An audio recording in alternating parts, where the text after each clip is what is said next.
Hello, hello, hello, and welcome to another episode of the Full Quota Podcast. My name is Mpho and I've got Tim Lace here with me.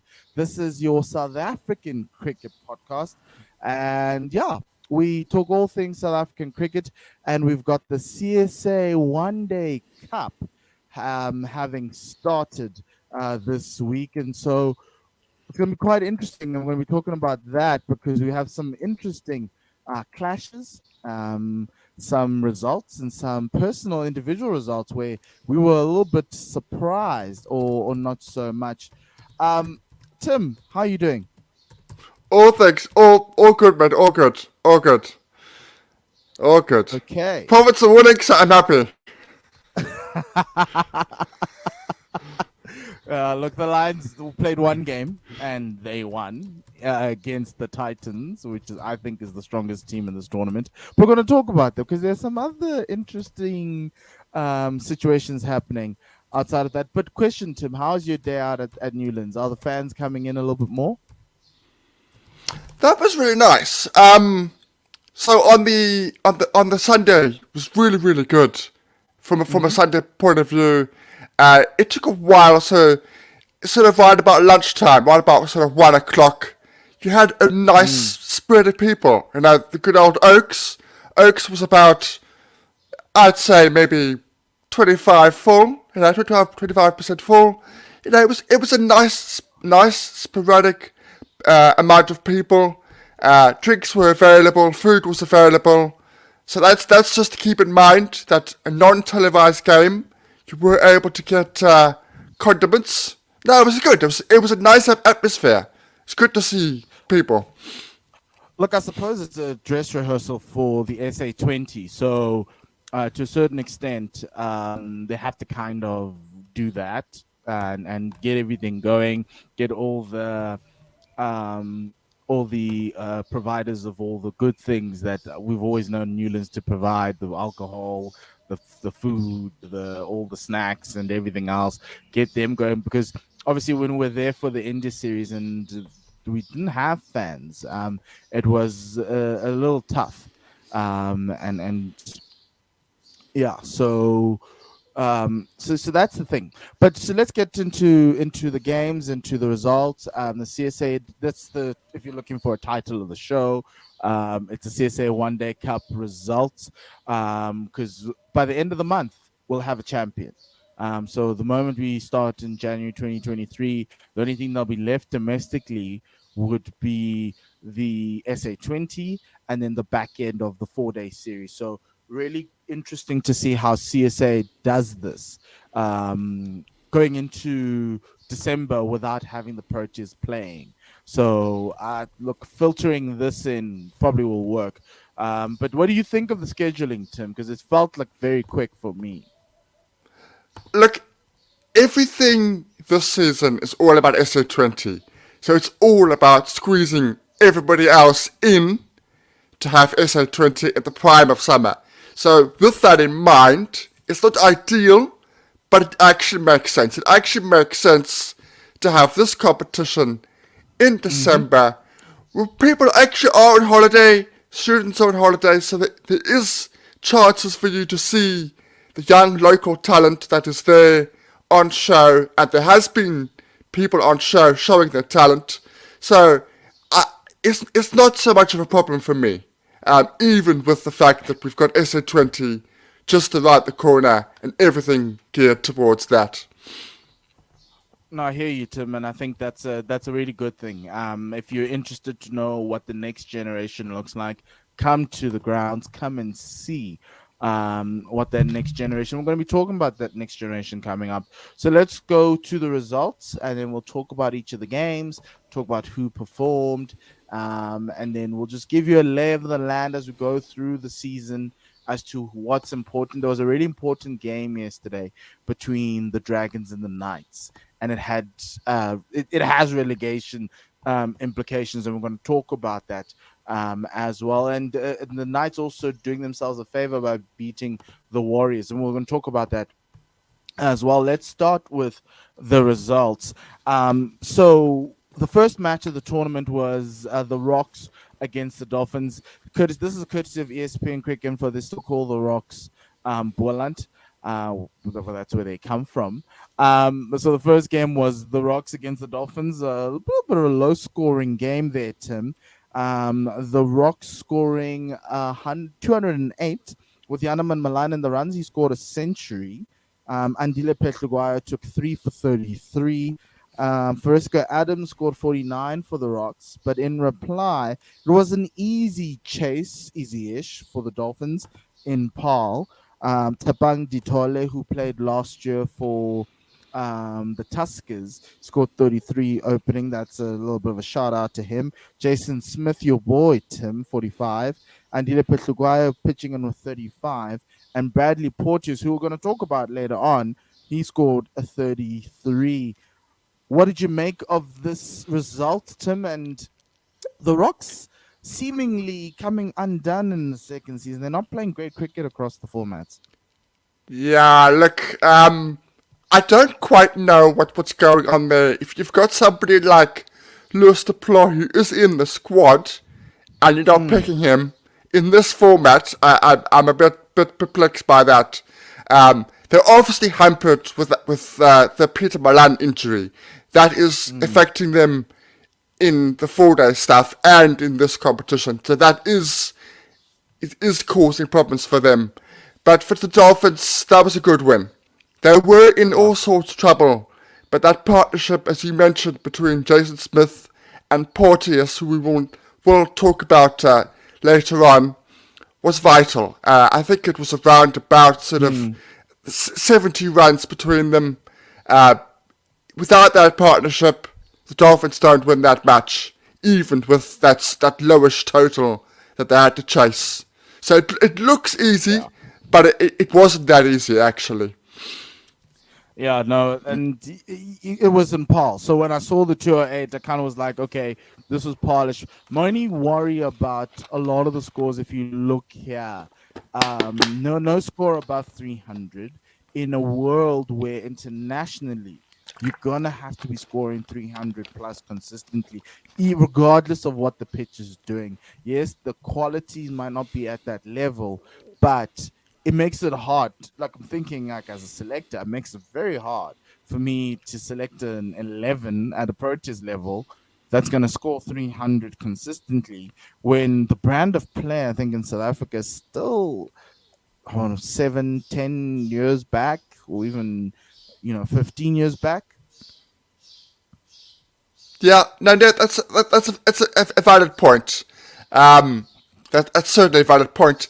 I do think that the performances overall have actually been pretty consistent, but you're right. They're probably that everybody is short of a player. Every team outside of the Titans is actually short of a batsman. Every team. That's actually quite interesting. But let's go into the next game. Northwest, the Dragons playing the Warriors in Poch. They won that game by 2 runs. It was a tight affair, very, very tight. Came down to the end because you had Tristan Stubbs on one end going crazy. He scored 81 out of 85 not out.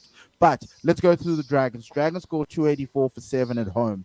Lesego Senokwane, who's having a breakout season. For me, he's on my, oh, wow. I'm now listening. Well, I'm sitting up and taking notice list. He's at the top. He scored 79 off 105 as an opener. Everyone keeps on asking about the black batters. He's one coming through this season, scoring runs in 4-day and 1-day cricket. Senran Mutusami, 60 or 50. And then you've also got Delana Potgieter, who scored 41 in that 284. Bear Swanepoel took 3 for 46. And then in reply, the Dragons started off well. Jordan Hanman, 62 of 68. Lesiba Ngwepe came in with a 44. Mutusami took 3 for 45. But it was Tristan Stubbs. 81 of 86. Are those the type of the performances that the selectors are looking for, Tim? Those outlier performances that are either at or above around a ball. They are, and if you look over the whole weekend, the real performances have been those Proteas players who are either in the Proteas setup in this Mm-hmm. format or just Yeah. behind. They are waiting to get their chance. So your Markrams, your Swiss and Stubbs. Look, that was a fantastic game. That was probably the game of the weekend. Probably the game of the weekend. And that, Yeah. as we will discuss, had huge, huge ramifications for promotion relegation for Northwest to get that victory. Absolutely massive. Tristan Stubbs probably should have got the win in the end. They needed single figures in the last over, and he went for a 2 when actually the 2 was not necessary. It needed him to be on strike. It needed him to just be a little bit calmer. Mm. It was that youthful exuberance. But if you were able to watch the highlights on the pitch vision, you watch the reaction of Tristan Stubbs at the moment of his teammates run out, and the Northwest reaction. You want to tell that this level doesn't matter? It matters.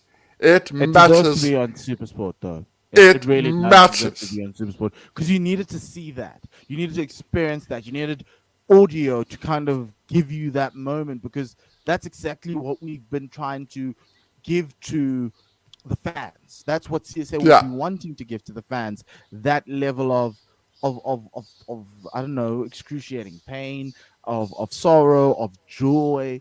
Because as you speak about, and we'll talk about the relegation ramifications, but for instance, right, the way we've been cutting up this whole promotion relegation thing has always been if you can beat in each of the individual tournaments because you play everyone once, if you can beat the guys in and around you or above, you can steal a win with a guy who's above you, you can help yourself push forward. And the two teams that were on the hot seat were the Knights and the Dragons. And the Dragons are stealing wins everywhere. They just that game was a stolen win, over and above the fact that they have to do the work against their rivals, who we'll talk about later. But that is why we watch. Um, we want at least the whole of the ODI Cup to be on TV. If you're running out of analysts, if you're running out of commentators, Supersport, you can come and look for us. We're right here. We're waiting. Anyway, that's my little daily rant against a Supersport. The final game of the tournament of the day of that Friday, it was a rematch of the final last year, in actually in Centurion, which is funny. The Lions played the Titans. A couple of things of this game, my beloved Lions winning by 38 runs, beautiful stuff. Number one, the man with the mysterious ankle, Ryan Rickleton, scoring 126 off the bat. Liam Alder made his debut. He arrived at the ground in his Kes uniform, similar to Vian Mulder a few years ago, arriving at the Wanderers in a school uniform to play for the Wanderers. So congratulations, Liam, for that. Something to note: Wandile Makwetu opening the batting with Ryan Rickleton. This team just doesn't run out of wicketkeepers, which is awesome. I actually would love Wandile to keep over Ryan, but I get what Ryan's trying to do. Um, because yeah, there's an opening at the Proteas wicket keeping spot if you're thinking about it, yeah. right? And yeah, Yes. to conclude that scorecard, Sisanda Magala, Evan Roos, Vian Mulder, probably the best middle to lower order you can get in South African cricket. They put down some runs. I think Magala scored a 30, Evan Roos scored a 40, Vian Mulder didn't score in that game. Aiden Markram in reply scored 80 of 62, similar to Tristan Stubbs. Those types of performances above the run rate or above yeah, you know what I'm talking about. I've forgotten that one. Yeah, yeah, But yeah, yeah. in the bowling, the Lions 3 for 42, Magala, Sapamla 3 for 39, Liam Alder on debut 2 for 53, including a caught and bowled of Aiden Markham. This game was televised, Tim, But what did you see about this thing? All I got out of that was Titans are still strong. Doesn't matter if they lost by 38, but the Lions look very deadly. And if they get that top order working, if they can get Reza firing, or Reza back to the purchase form before the World Cup and around the World Cup, you know that Reza, the Reza where everyone was complaining that he should be playing over a certain national captain form. If we can get that, this team will be there. It will be champions by the end of the month. Tim, what do you say to that? It's quite possible. Quite possible. Look, I think he's batting at 6 now for the Lions. Am I right? I Yeah. think. And look, he doesn't look out of picture.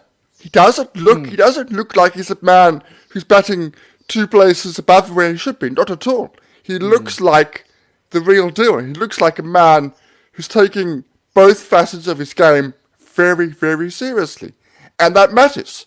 If you want to be playing for South Africa on a consistent basis, you need to be doing both facets, unless you're like a Shamsi who's an out-and-out specialist spin bowler. You need to be actually have some sort of ability with the bat. So Sasanda was saying, you know what? I'm good at the death. I'm a good one-day bowler, but actually I can hit the ball a long way. I can come in there and I Yeah. can hit a quick fire runs, which and matters. They matter. And he looks the part. He definitely looks the part. He looks fit. I know lots of people have been talking about that. I loved Alder getting his chance. We've been wanting him in since the SA under 19s were playing, wanting to get his chance, and this is why. Because we Yeah. know he is ready. He's ready to go for that next level. He's got it. No, if the Proteas start picking 14 from now on a more consistent basis, you might find Alder will be getting more games on a more consistent basis, which would be great for him. Yeah, and I think that's very good. And even if he doesn't get because you know how hard it is at the lines with all the Proteas, I think there should be teams who should be talking to him right now to bring him into their squads next year. Because I think he's that good. I think he's a find, especially as a spinner. One other thing about the spinners before I forget, Senran Mutasami as an option, as your spinning option, batting at 7. Isn't he a better batsman than Keshav Maharaj? Even though he's not a better bowler, it kind of extends your batting lineup a little bit. It depends on which competition. If it's the 50 over, 100%. I think you Yes, get I'm talking away about with. ODIs. Yeah, Yeah, ODI is 100%. If you took ODIs, yes, you can make a legitimate argument for him at 7. You probably want him at 8 if you're being really picky, but you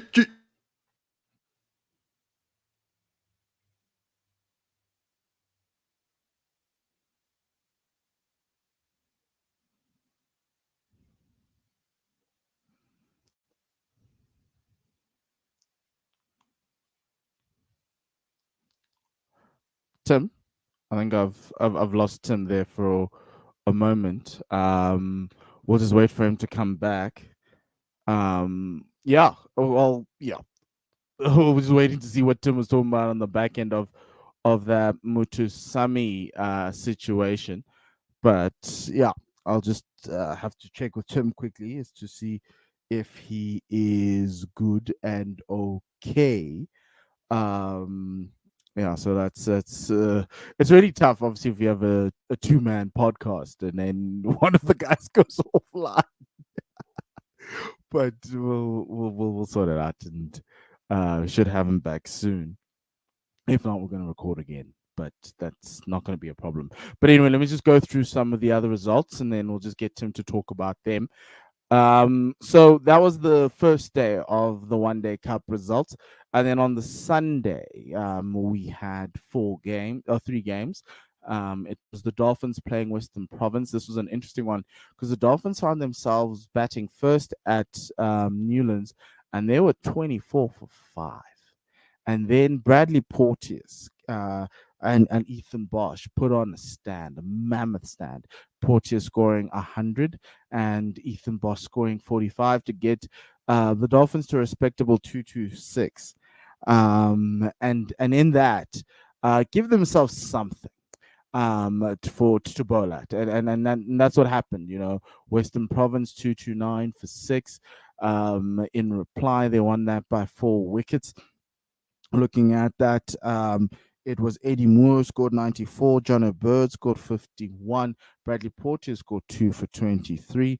It was an interesting game. I think Western Province a really strong side, and we'll just be waiting for Tim to come back, and we'll be just going through that and talking about that game. The next game was Northwest and the Knights 268. Northwest batting first at home, scored 268 runs. The Knights in reply 159. This was a massive game. Massive game in terms of the relegation promotion. So in the 4-day series, Northwest beat the Knights. And to a certain extent, you need to finish higher than your opponents before they get in. Tim, I've got you. I'm back. Sorry, I'm back. Oh, good. Don't worry. I was just going through the results. There's going to be a very interesting situation in the middle of our podcast. If you want to watch it, it's going to be fun. A little bit of a blooper, but anyway. Actually, let's go to the Dolphins and Western Province. We've spoken about the results and who's done well. How did you see that game? Obviously, the Dolphins are 24 for 5. 226 from there is impressive. Give us a little bit more about Bradley Porteous and who he is and his cricketing journey, if you know a little bit more. Yeah, look, so Bradley has been in and around the KZN setup throughout his life. He's not one of those guys that's gone and had to go from into the different smaller unions.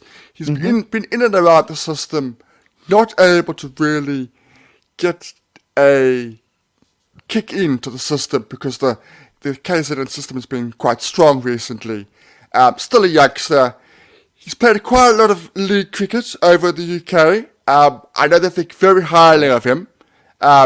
He's still 23, so he's a young boy. He's got his whole future ahead of him. He's just progressing at the right time. It is an interesting change up in the Dolphins setup there, where Marcus Ackerman didn't make the squad for this entire tournament, and Porteous has come in.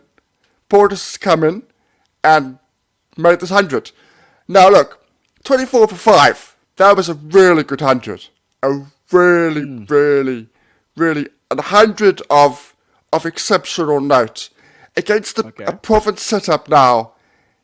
A bowling unit that is fit, that is firing, that is bowling quicker than they have been for a good couple of years.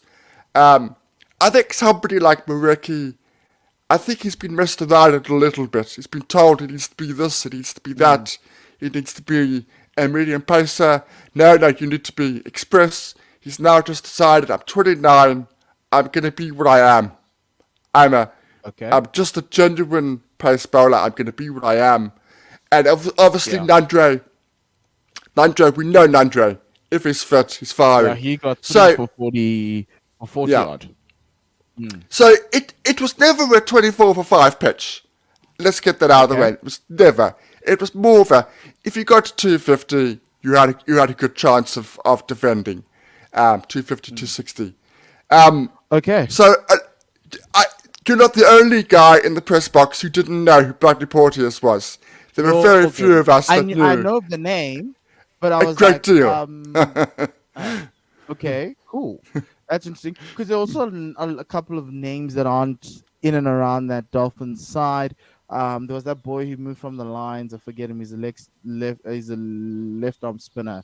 It's just escaped my head. Parsons. Yeah, Bryce. Bradley. Bryce isn't around. Yeah, and obviously now you've got Andile Petruguayo, who's actually playing decently, and you've got Adilesi Melani as well, who keep on taking some of the wickets. So that's an interesting one coming out of the Dolphins there. Obviously John O'Bird, Eddie Moore. Eddie Moore seems to be fitting in really nicely. in Province there. Hopefully, he's one step away from that call up. We don't know. But yeah, as you're joining us, we're talking about that second game in the middle there and the whole relegation situation. Northwest and the Knights. Knights lost by 109 runs. Northwest putting down some big numbers. Sinokwani again putting down a 76 to pair with a 79 during the week. Heino Kuhn finally coming into the runs, 96. Delano scored a 29 of 27. He also took 4 for 27. Aldred Hawken, who's their express pacer, he took 3 for 15 in the chase. Miguel Pretorius was probably the shining light with the ball. He scored took 4 wickets for 436, but the Knights couldn't do much. Patrick Kruger, 33 runs. The importance of this victory is this. CSA will give you points based on where you finish in the log for each individual tournament. So the T20 tournament, the 4-day series, as well as the one-day cup. After the T20 tournament, they were still the Knights and the Dragons were sitting at the bottom of those respective tournaments, and this is spanning over 2 years. So even last season counts. They're at the bottom. So now, in order for you to kind of get out of there, you need to finish higher than the guy below you, essentially being the Knights, right? And the only way to do that is we already know that you are the 2 worst teams in this league. We can see it, right?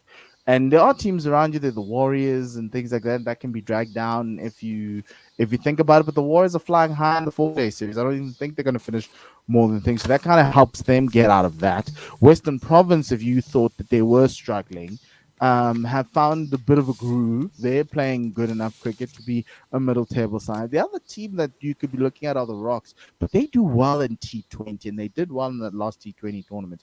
So outside of that, you've got the Dolphins, the Lions, and the Titans, who you're not. Then we're not going to have this conversation about them. Yeah. So it's effectively down to the Dragons and the Knights, Tim, and you need then when you play each other. So essentially, what it was 3 must-win games. 1. Dolphins and Dragons and Knights in the one-day cup, Dragons and Knights in the 4-day series. I think the Dragons won that 4-day series game early on, a couple of weeks ago. Yeah. Yes, so that's already putting you under pressure as the Knights. And then you come into this one-day cup game and you get beaten by 109 runs, which effectively tells me, Tim, today in December, unless if the Knights somehow turn this entire one-day cup around, this is their last chance. The 4-day series they've already played by 3 games. This series this month is going to be so important to them. And they already lost to the team that they should be kicking down into the bottom, because it's not about getting out. It's about kicking somebody in, and the team you need to be kicking in are the Dragons. So and here's the thing about the Dragons wins, right? They won against the Warriors earlier in the week, and they also now beat the Knights. So they already have at least an extra game over the Knights in terms of finishing above them in the final standings of the one-day cup, which kind of tells me that the Knights are going down and the Northern Cape Heat are coming up. But that's essentially how important these games are. And even now, when the Knights play the Rocks, whenever they play the Rocks, that's another important game for them to try and drag somebody into that relegation battle, and make those final 4 games of the 4-day series horrible for somebody. Someone's going to fumble the bag because of the drama and the possibility of getting relegated. But it'll be very sad to see Gerald Coetzee's team get relegated into the 2nd division with Miguel Pretorius and everything else. They've got Reynard van Toorn, they've got Piet van Biljon. They should be doing better, but they're just not. They're just not. I don't know why. I think the system there is a problem. We've said before, how can they perform like they did with an international coach, with Alan Donald? I don't think the coach here was the problem. I think there was a problem within the setup from above. They've been sitting on their laurels thinking, you know what, we're never going to get relegated because there wasn't a promotion relegation. We'll do okay. We will focus on the T20 competition. They won it last year when Riley was so they got that on they got the cherry competition, the T20 competition. They can focus on that. They can keep them sort of going going places, so to speak, because they're focusing on the main competition of the season. But this has been coming for 2, 3, 4 seasons now. With Bihardine leaving, Von Berg leaving, and not replacing. It's fine to lose those guys, but if you're not replacing them, that becomes a problem. They're not replacing those guys. At the start of this season, so after year 1 for promotion relegation, we had Northwest on 10 points, we had the Knights on 4. So that's a 6-point gap. You can easily make that up. It's now the Knights are on 5, the Northwest on 25. There's now a 20-point gap as things stand. Look, there are games in hand. There are lots of games. You just say there's a few games in the 4-day series. There's a whole month of this cricket, 50-over cricket, but it's getting tricky bump time now. Tim, those points are essentially rolling. They move up and down based on the positions on the log, right? Yes. So where they are on the table right now, that is where the points will be. Okay. So that is where it's all ended today. The Knights have a 20-point gap to cover. But that's important because that means you need to win games. You need to try and find a way to finish in the top 4. In the top 4 of this competition, especially for them, to give themselves a chance. And this was possibly that. But the team that looks like they're going to finish in the top 4 are the Dragons. They look a much better ODI side with Delano and Cohen Mungru, who's bowling really well. And also you've got obviously the batting of Sinukwane, which has been a massive surprise. Sidney and Mutusami as well coming in with the runs, as well as some of the wickets. So for me, I look at them and I'm like, the issue fundamentally was they're not a 4-day series side, but they can compete on a limited overs basis, and they are showing us that. They didn't do well in the T20, but this month is so important for them in it. But let's go to the final one. The final game, which I think is the game of the week. The Titans playing the Warriors. This was the one game that got close to 300. And the Titans coming through in Centurion. There were fans in the crowd. 296 all out, with the Warriors coming short by 23 runs, 273 for 8. Aiden Markham top scoring with 89 of 71. Another above runnable score from Aiden, who's effectively telling us that he wants to come back into side. But I knew this. He was a domestic bully. I've always called him that. And if he can play with the same level of aggression, I think the purchase will be well worth it. Devil Brevis, who everybody is wanting to succeed and get into the setup. He scored 45 or 45, and you had Javesh Pillay scoring 69. I think it was off 103 balls. It was a good innings. It wasn't something that you'd be looking into from a modern limited overs game. Ziad Abrahams of the Warriors took 4 for 69. Jordan Hadman for the Warriors in reply, 55. Good to see him in the runs. Tristan Stubbs scored 63. Lesiba Ngwepe, 55. Scored a 41 in the first game of the season for them. He scored 55 here. And then in the bowling, it was Junior Dala and Aguhle Kale who took 2 wickets each. Tim, this was game of the week. Really entertaining. The fans missed out because it was on TV. Because they were focusing on that Northwest Knights game, which should also be on TV. Tim, what did you make of this game and Aiden Markham's performances? Is he a lock for the next Super League matches, even though he hasn't been great in ODIs in South Africa? Markham, as a bowler, gets in, doesn't he? We've said this before. In that you need that sort of guy, that England have with Mo and Ali. Yeah, that Mo and Ali guy who's got genuine ability with the bat, but doesn't quite materialize as often as you would like, but is very useful with his off spin. That's where he is at the moment. It's particularly with the 50 over. T20, it's slightly different. T20, he's a shoe-in Yeah. with the bat. But in the 50 over, that's where he is at the moment. If his bowling goes to pot, you start to think, well, where do we go? Where else can we go? Can we give Yeah. Mr. Sami a chance? Something like that.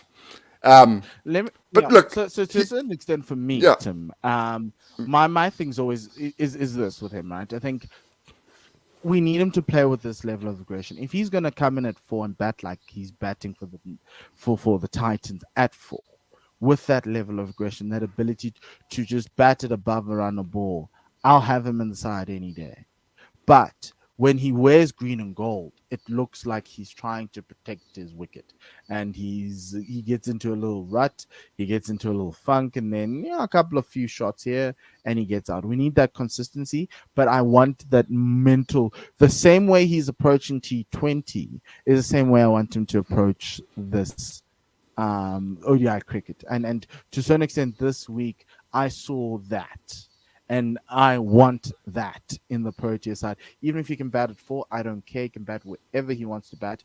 I need him to bat as aggressive. If he's not going to bat aggressive, he must go and sit down. He can go and bat at 6, and he can bowl like Moeen Ali, because he's a much better batter than Moeen Ali. The only no, of problem course he is is. that Of the only course he issue is. is Yeah, that is the bowling as the 6th bowler. Can he bowl you 10 overs on the trot if situation arrives? My answer is still no.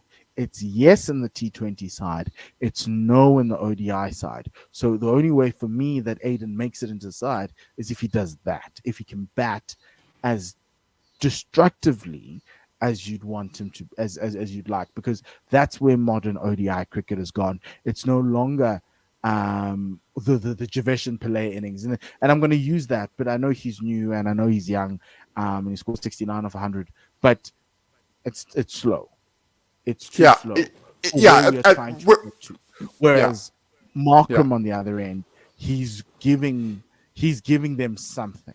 He's giving the team some. He's actually changing the game with it, and to a certain extent, that whole England-Pakistan situation, right? Had England not scored 600, whatever it is, in the time they did, they wouldn't have had the time to close that game out, but they did, and so it kind of stretches the game, kind of gives you a lot more options, and it also kind of gives the team that ability to score 300 from wherever they are, and I think that's really important. And if Aiden can do that, I'm happy to have him in the new regime, to forget about what's happened before if he can do that.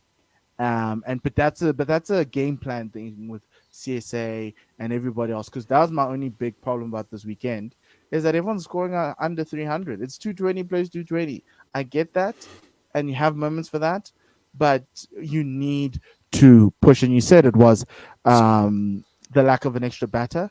Fine, I'm with you there, but we need to find ways, especially in domestic cricket, to manufacture to get us there. Because in county cricket, they were scoring. There was pretty high scoring last season. So that was my only issue.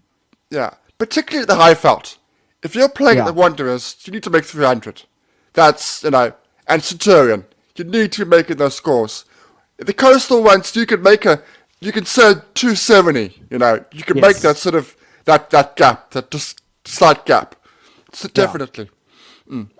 So I'm excited. I think it's a good thing for South Africa that he's batting like this, and that he's not in Australia, and he's actually dominating guys at home. And you saw that with Stubbs, with him, with Dewald Brevis. I think Dewald's going to come out of the wash here really nicely. He's not going to score every time, so we just need to be patient with him. And there are a couple of other guys that I think could come through and do that. And to a certain extent, my thing is the Knights. If you're looking for batters, first thing is look at under 19, try to find guys there, and then go look at second division, because there are guys who shouldn't be playing second division who are, and that's where you can find the value. But right now, it's fine. You know what? If you want to get relegated, get yourself relegated. Let's see the rest of the fixtures coming up for this. So this is a fixture list for the month. You can see the final is on the 29th of December 2022 there at the bottom. But so we've gone through the first 6 matches. Now the 7th match is on Wednesday. It's not going to be televised. The yellow games, the games highlighted in yellow will be televised. If it's not in yellow, it means that you will watch it on Pitch Vision on YouTube. So the iTech Knights play Six Gun Grill Western Province in Bloemfontein. That's their first home game, so that's going to be quite interesting to see whether they can pull one out, because that's the nature of ODI cricket. It's one day somebody can have a massive innings and you can come out there. The next one is on Friday. We've got two matches on Friday. The Rocks against the Titans and Paul. That's going to be quite interesting. They should actually play Shamsi in that game. You've got the Western Province and the Dragons at Newlands. And then on Sunday, Western Province play the Titans at Newlands. So it's really nice. You go to Paul and you come and play them at Newlands. Those are massive top of the table clashes there on Sunday. Friday and Sunday. Effectively, Province are coming up against contenders in the next couple of games, apart from the Knights. And then on Sunday, to conclude that, there'll be three more matches. The Knights play the Warriors in Bloemfontein. The Dragons play the Dolphins at JB Marks Oval, which is going to be quite interesting. And then the Lions play the Rocks at the Wanderers. All games that are worthy to be televised. Tim, is there a game there that you're like, I like this one? I tell you what, I'm gonna go with that Paul game. That Paul game against the Titans. You and I have said just now that the performances of the Rocks, for the reasons we explained, have dropped a little bit. They need to come back. They need to say, you know what? We're here. Mm-hmm. We're here. We're gonna compete. We're gonna compete with the top boys. That is as good a time as any against the Titans. Yeah. If they can get a home win against the Titans, that will be a huge boost to them. And the other thing is... it's another win that you're stealing, right? And you need to steal wins here. And get yourself to try see if you can't get yourself up that table. And I think they're playing with house money. There's nothing to lose. Just try go out there and be as aggressive as possible to me. Yeah. The other thing is the Knights. The Knights have got two games over that weekend. If they can win both those games, I don't think they will, but if they can, we talk about closing that gap between Northwest. That will go a long, long way into closing what is currently a 20-point gap in the where the standings are. So if they can beat Province at home, look, it's at home, flat track. They need Pite for brilliant firing. We know what he's like. We know what he can do. Mm-hmm. We've got Steyman who can hit the ball a long way. We've got Van Tonda, who's in reasonable form. They do have enough players to get a win. I just think that something's not quite right in the whole setup. But if they can, it could go a long way to save them from relegation. Yes, no, that's true. It's not like they don't have. They've got Miguel Torres, you've got Renan Fantoni, you've got Pite van Bouillon, you got, I think it's the Ruan? No, the one who played in Pakistan. Ruan Snyman. Was it Gerrit? Not Ruan? No, Gerrit Snyman. I think it's a G. I think it's Gerrit. Yes, it's a G, but that's the wrong guy. Ruan Snyman. The guy who plays in the 4-day series, he scored the fastest 50, or the fastest 100 on the first day last year of 4-day series. That guy. The guy who played for South Africa. Yes, in Pakistan. Ruan. Yeah, no, it's not Ruan. Ducks everywhere. It is. It's not Ruan. It's not. It is. I'm looking it up now. I'm apologizing. I'm apologizing to all those viewers who were watching me looking at my phone. I apologize profusely. That's podcasting in 2022. I'm sure they're going to write in the comment section, Tim, it's Ruan. I'm Paul's right. Gerrit Snyman. There's no Gerrit. Wait. No, that's 41. No, that's not the same person. Shark. I know that. Shark. Snyman. Shark. Yeah, so we're both not. Shark. But Ruan probably plays for the Dolphins, I think. Yeah. Yes, Shark. Yes, yeah, him. He needs to start firing. That's the Knights. The Knights just have holes everywhere. But you can, and that's the great thing about limited overs cricket. You can beat the best on your day if it is your day.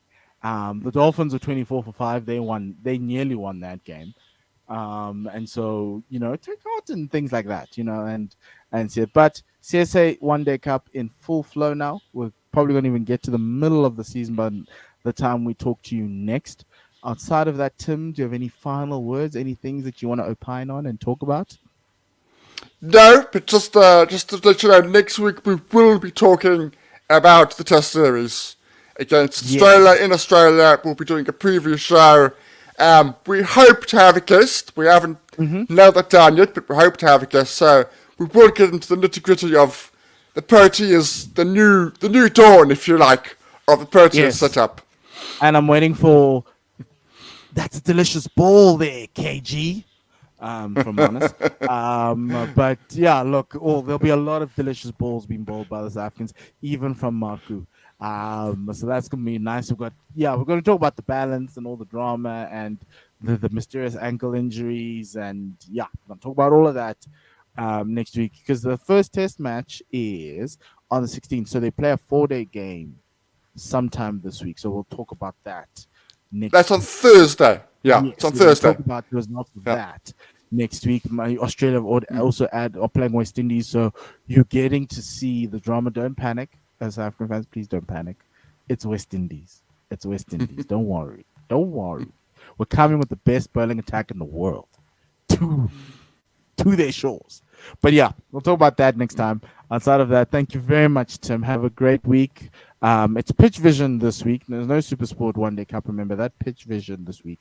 Outside of that, goodbye, good night, and le sale kakahiso.